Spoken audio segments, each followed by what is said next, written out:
الحمد لله كفى والصلاة والسلام على من لا نبي بعد أما بعد فأعوذ بالله من الشيطان الرجيم بسم الله الرحمن الرحيم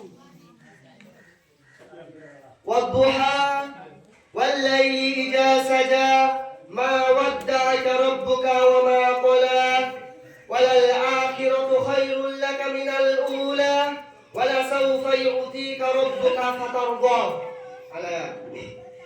শ্রদ্ধেয় সম্মানীয় ন্যায়নিষ্ঠমান বিচারের আসনে বসে থাকা বিচারক মহাশয় এবং দূর দূরান্ত থেকে আগত উলামায়ে কেরাম এবং আমার তালিবে ইলম ভাই সকল, সমস্ত প্রশংসা আল্লাহ তাআলার নিমিত্তেই, যিনি অফুরন্ত নিয়ামত দিয়ে আমাদেরকে এখানে বসার তৌফিক দান করেছেন। তাই সকলেই বলি আলহামদুলিল্লাহ।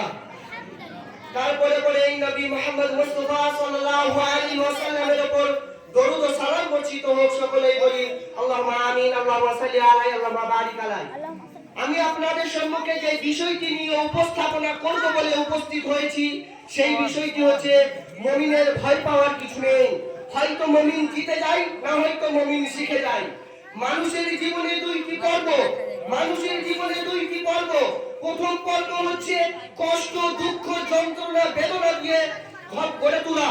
দ্বিতীয় নম্বর হচ্ছে সুখ, শান্তি, আরাম ও আয়েশ, যেটা আল্লাহ রাব্বুল আলামিন সূরা দুহার মধ্যে বলেছেন, ওয়াদ-দুহা, দ্বীপহরের কসম, ওয়াল-লাইলি ইযা সাজা, মধ্যরাতের কসম, মা ওয়াদ্দাকা রাব্বুকা ওয়া মা ক্বালা, তোমার রব তোমাকে ছেড়ে দেননি, তোমার রব তোমার প্রতি রাগান্বিত হননি।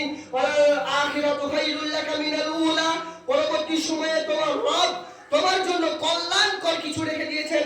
ওয়ালা সাউফা ইউতিকা রাব্বুকা ফাতারদা, অচিরেই তোমার রব তোমাকে এমন কিছু দিবে যা পেয়ে তুমি সন্তুষ্ট হয়ে যাবে। তাই তো মুমিনের জীবনে হারানোর কিছু নেই। হয়তো মুমিন জিতে যায়, না হয়তো মুমিন শিখে যায়। মানুষের জীবনে যখন কষ্ট বেদনা নেমে আসে, তখন এই কষ্ট বেদনার মাধ্যম দিয়ে হয়তো আল্লাহ রাব্বুল আলামিন তার পাপগুলোকে মোচন করে দেয়। আর দ্বিতীয় নম্বর না হলে তার যদি কোনো ভুল হয়, সেই ভুলের জন্য তাকে ইঙ্গিত দেয় যে তুমি বান্দা সতর্ক হয়ে যাও। তাই মানুষের হারানোর কিছু নেই।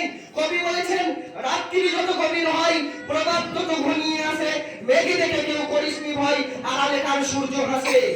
আপনাকে বুঝতে হবে, আপনাকে জানতে হবে, আপনাকে শিখতে হবে যে মুমিনের হারানোর কিছু নেই। ওয়ালা তাহিনু ওয়ালা তাহজানু ওয়া আনতুমুল আ'লাউনা ইন কুনতুম মুমিনিন। তোমরা ভয় পেও না, তোমরা হতাশ হয়ে যেও না।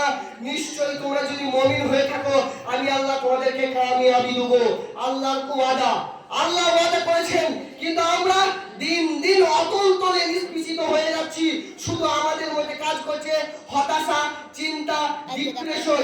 আজকের যুব সমাজ ডিপ্রেশনে থাকার কারণে সে তার পথ বেছে নিয়েছে সুসাইড। আজকে সে নিজে নিজে আত্মহত্যা করছে, কিন্তু সে একবারে এসে দেখে না এই কোরআনের মধ্যে কত সুন্দর একটা আলোর আশা আছে, এখানে পথ নির্দেশ আছে। কারণ বলা হয়েছে যালিকাল কিতাবুল লা রাইবা ফীহি হুদাল লিল মুত্তাকিন। এটা এমন একটা গ্রন্থ যার মধ্যে কোনো সন্দেহের অবকাশ নেই, এবং এই গ্রন্থটা ধর্মভীরুদেরকে পথ নির্দেশ দেখাবে, তাদেরকে সঠিক পথে পরিদর্শন করবে এই কিতাব। কিন্তু এই কিতাবের দিকে আমরা আসি না, দেখি না, জানি না, বুঝি না। আজকে দূরে চলে যাচ্ছি ইসলাম থেকে। এই জন্যই তো আমরা অমল তলে নিষ্পিষিত হয়ে যাচ্ছি। দেখেন, আমাদেরকে আল্লাহ রাব্বুল আলামিন বলেছেন, ফাইন্না মা'আল উসরি ইউসরা, নিশ্চয়ই কষ্টের সাথেই স্বস্তি আছে। আজকে এই কথাটা বুঝে নিন ভালো করে, যে কষ্টের সাথেই স্বস্তি আছে। আপনি এই জিনিসটা মনে রাখেন, কারণ কষ্টের সাথেই স্বস্তি, কষ্টের পরে নয়। তাই বুঝে নিতে হবে যে কষ্টের সাথেই স্বস্তি আছে। তাই আমাদেরকে আল্লাহর দিকে ফিরে আসতে হবে, আল্লাহর প্রতি তাওয়াক্কুল করতে হবে। আল্লাযীনা সাবারু আলা রাব্বিহিম ইয়াতাওয়াক্কালুন, আর যারা ধৈর্য ধারণ করলো এবং আল্লাহর প্রতি তাওয়াক্কুল করলো, তারাই কামিয়াবি হলো। তাই আমি পরিশেষে আল্লাহর কাছে দোয়া করি, হে মহান আল্লাহ, আমাদেরকে সঠিক পথে পরিদর্শন করার তৌফিক দান করো, এবং আমরা যেন হতাশা থেকে বেঁচে থেকে কোরআনের বাণী শুনতে পারি, জানতে পারি এবং বুঝতে পারি। এই বলে আমার বক্তব্য করছি। ওয়া মা আলাইনা ইল্লাল বালাগ। আসসালামু আলাইকুম।